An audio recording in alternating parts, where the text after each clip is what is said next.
Kuwait, they live like kings. The poorest person in Kuwait, they live like kings. And yet they're not paying. We make it possible for them to sell their oil. Why aren't they paying us 25% of what they're making? It's a joke.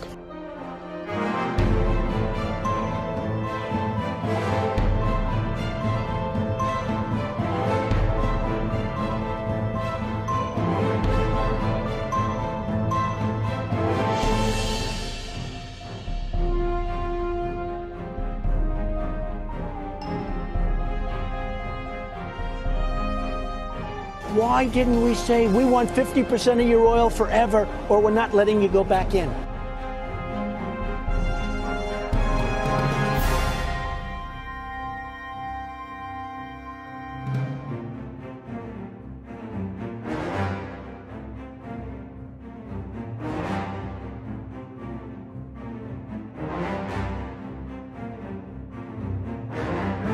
Le Dey d'Alger prend même en otage 2 équipages de navires. Ils réclament 60 000 $ pour leur libération ou menacent d'en faire des esclaves. Rapporté au budget actuel des États-Unis, cette somme représenterait aujourd'hui plus de 60 milliards de dollars.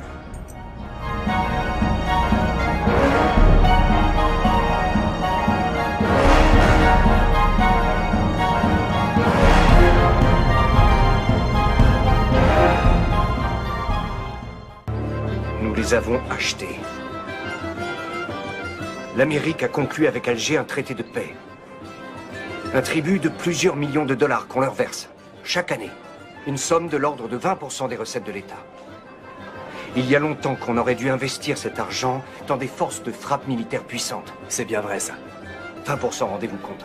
On aurait pu régner sur les De océans. nos jours, il paraîtrait invraisemblable que les États-Unis se laissent dicter ainsi leur conduite.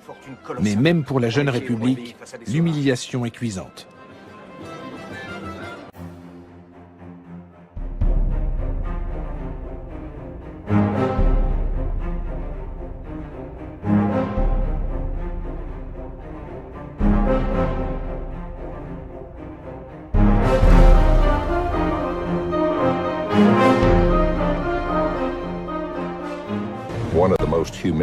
En 1795, les États-Unis ont connu un épisode particulièrement humiliant.